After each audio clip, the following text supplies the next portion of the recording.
King Kong, or if you say it like my mom, King Kong, was released in 1976 and directed by John Gillerman. It stars Jeff Bridges, Jessica Lange, and Charles Grodin. In this video, I'm going to review the movie and then tell you a story about the first time I saw it. What does King Kong have in common with Battlestar Galactica? I'll let you know in a few minutes. This movie was a modern, for the time, retelling of the 1933 classic.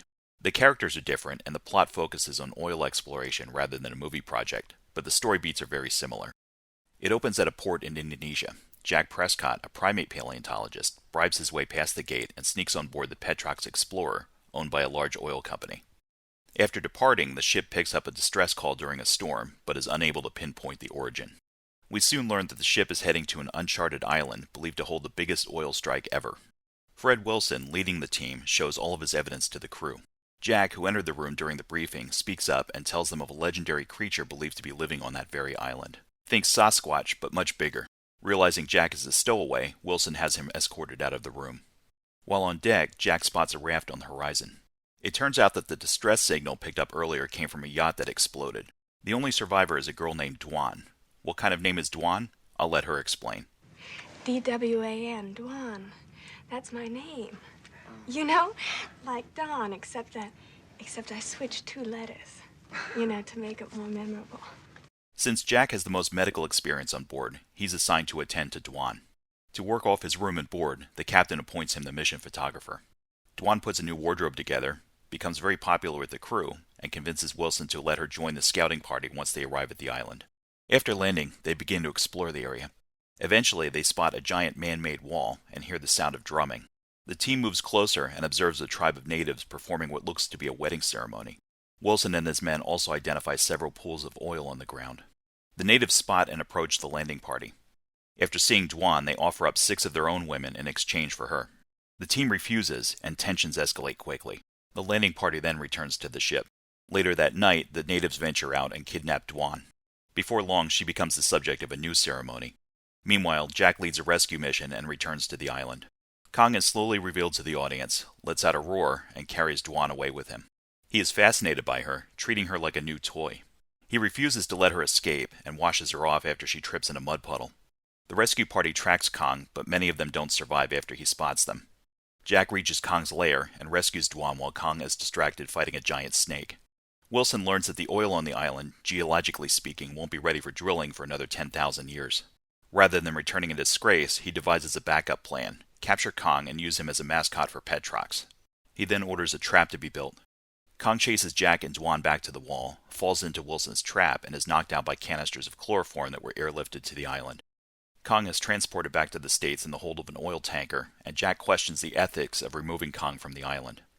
Before you cry a lot, you ought to ask the natives on that island what they thought of losing Kong.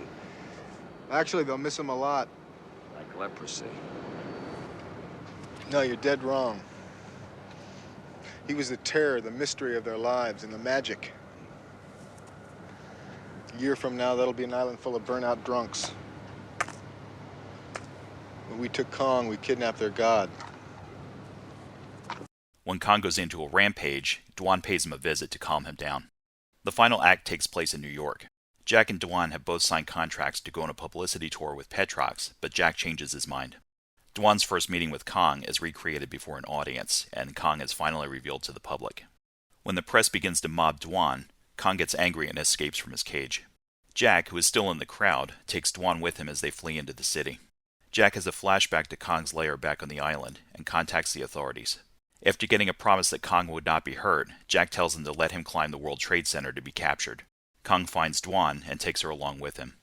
The movie's climax features a final battle between Kong and the military, as well as a good number of strange reaction shots of Jeff Bridges looking up. Ultimately, the movie ends on a similar note to the original. Keep your eyes open for the following.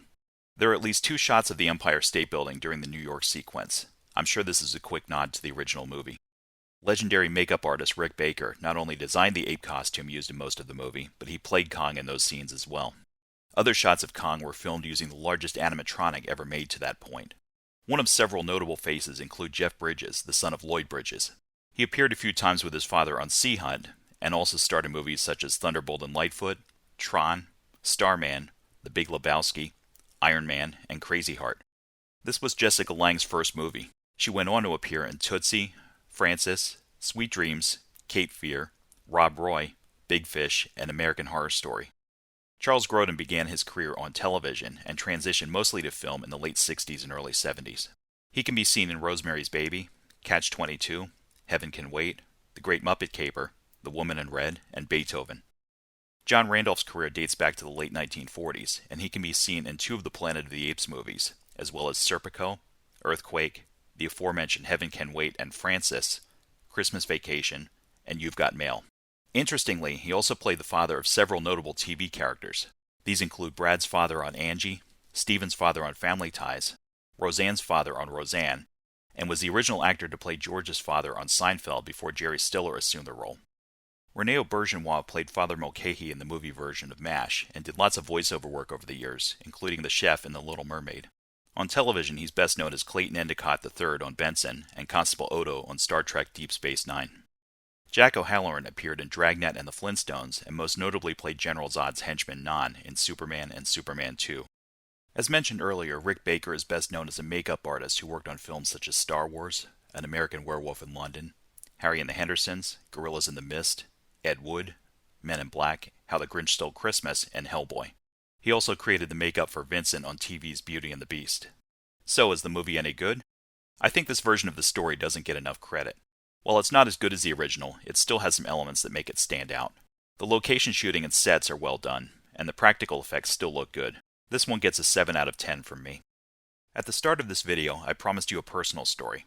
I never saw this movie in the theater, but I was front and center when it aired on television. In fact, NBC broadcast an extended version, split over 2 nights, when this was shown in 1978. On the first night, I was at my grandparents' house watching this in the back room on a black and white set. Why not the color console in the living room? Because on that same night, the rest of my family and much of America was tuned in to the series premiere of Battlestar Galactica. That's right, while everyone else was enjoying scenes like this, I was busy following along to this riveting dialogue. Solid land, all right. See. You're looking at his profile east to west. Mm-hmm. Typical Pacific formation, looks like. This would be the slope up from the beach. Mountainous sector here at the west. Let's get in closer. Don't get me wrong, I love Battlestar Galactica too. In fact, here's a picture of me dressed as the Imperious leader, posing with Dirk Benedict. It just happens that I wanted to see King Kong that night. Thanks for watching my video. If you'd like to see more content like this, hit like, subscribe, and ring the bell. To access my retro t-shirt store, check the links in the description. Thanks for all your support.